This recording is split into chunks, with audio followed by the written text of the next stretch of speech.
चले तो इस वक्त की बड़ी खबर का कैबिनेट मंत्री आतिशी को नोटिस जारी किया गया है। बड़ी खबर इस वक्त की, चुनाव आयोग ने कैबिनेट मंत्री आतिशी को नोटिस जारी किया है। दिल्ली की कैबिनेट मंत्री आतिशी और उन्हें चुनाव आयोग ने एक नोटिस जारी किया है।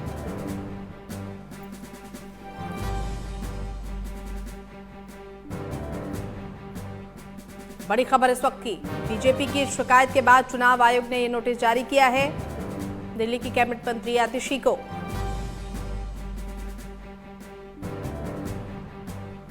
तो इस वक्त की बड़ी खबर, चुनाव आयोग ने बीजेपी की शिकायत के बाद दिल्ली की कैबिनेट मंत्री आतिशी को एक नोटिस जारी किया है।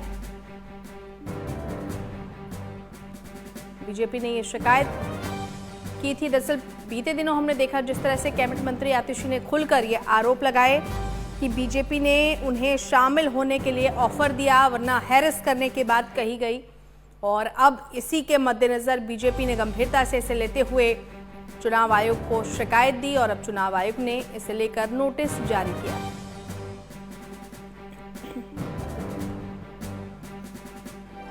आतिशी के ऑफर वाले बयान पर यह नोटिस दिया गया है। बड़ी खबर इस वक्त की, आम आदमी पार्टी की नेता और कैबिनेट मंत्री दिल्ली की आतिशी ने जिस तरह से बीते दिनों बीजेपी को घेरे में लिया था और कहा था कि उन्हें किसी करीबी के जरिए बीजेपी में शामिल होने का ऑफर आया, और ये भी जानकारी दी गई कि अगर वो शामिल नहीं होती है तो आने वाले दिनों में उनकी और सौरभ भारद्वाज जैसे नेताओं की गिरफ्तारी हो सकती है। इन तमाम मसलों को लेकर उन्होंने गंभीर आरोप लगाया था और अब इन्हीं आरोपों की बाबत बीजेपी ने शिकायत की चुनाव आयोग से और अब चुनाव आयोग ने बाकायदा एक नोटिस जारी किया है आतिशी को।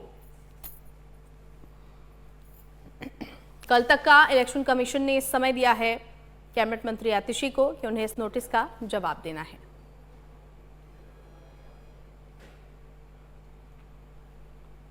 तो बीजेपी की शिकायत के बाद ये नोटिस जारी किया गया है। आतिशी के ऑफर वाले बयान पर यह नोटिस चुनाव आयोग की तरफ से। संवाददाता नितिन धीमान हमारे साथ जुड़ गए हैं।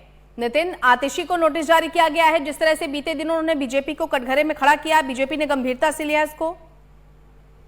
देखिए, इलेक्शन कमीशन की चुनावों के लिए कुछ गाइडलाइंस होती हैं जिसके तहत कि कोई भी बयानबाजी चुनावों में बिना फैक्ट जाने और बिना किसी जांच के ना की जाए, उसके तहत ये नोटिस दिया गया। जानकारी मिल रही है कि कुछ दिन पहले आतिशी ने प्रेस वार्ता की थी, उसमें बीजेपी पर आरोप लगाया था कि बीजेपी के कुछ नेताओं ने किसी के जरिए, उनके करीबी के जरिए संपर्क किया और कहा कि आप पार्टी में आ जाइए, नहीं तो आपका करियर खत्म हो जाएगा, ये कहा गया था। और उसके खिलाफ बीजेपी के नेताओं ने कंप्लेंट दर्ज कराई थी इलेक्शन कमीशन पर, और फिर इलेक्शन कमीशन ने संज्ञान लेते हुए अब नोटिस जारी किया है। कल शाम 6 बजे तक का वक्त, 5 बजे तक का वक्त दिया है कि इस पूरे मसले पर अपनी बात सामने रखें और अपना नोटिस का जवाब दें। ये बयान के क्या मायने और किस तरीके से बयान दिया था, क्योंकि इलेक्शन कमीशन इस वक्त पूरे तरीके से एक्टिव है और आचार संहिता लगी हुई है। तो ऐसे में वहां पर कोई भी इस तरह की बयानबाजी बिना फैक्टुअल अगर होती है तो उसको लेकर के इलेक्शन कमीशन के खिलाफ और भी कई शिकायतें पहुंची हुई हैं, तो उन सभी पर नोटिस जारी करता है। तो इसी के तहत ये नोटिस भी जारी किया है। जी नितिन, शुक्रिया इस तमाम जानकारी के लिए आपका। तो कैबिनेट मंत्री आतिशी को नोटिस जारी किया गया है। आतिशी के ऑफर वाले बयान पर नोटिस जारी किया गया है। तमाम गाइडलाइन जो चुनाव आयोग की तरफ से जारी की गई हैं, अब उनको लेकर चुनाव आयोग बेहद सख्त है। कल तक का समय शाम 5 बजे तक का आतिशी को दिया गया है कि वो इस नोटिस पर अपना जवाब दें। दरअसल बीजेपी की शिकायत के बाद ये नोटिस जारी किया गया है। आतिशी ने बीते दिनों एक बयान दिया। इस बयान में उन्होंने कहा कि उन्हें बीजेपी में शामिल होने के लिए ऑफर मिल रहा है, बरगलाने की कोशिश की जा रही है आम आदमी पार्टी के तमाम नेताओं को कि किसी भी तरीके से वो आपको छोड़ें, बीजेपी में शामिल हो जाएं, अन्यथा किसी भी तरह के केस में फंसाने की धमकी, ईडी द्वारा परेशान करने की धमकी, इस तरह के तमाम गंभीर आरोप आतिशी ने लगाए थे। और अब इसी पूरे मामले को लेकर बीजेपी ने इसकी शिकायत चुनाव आयोग से की, जिसके बाद चुनाव आयोग ने ये नोटिस जारी किया है कैबिनेट मंत्री आतिशी को।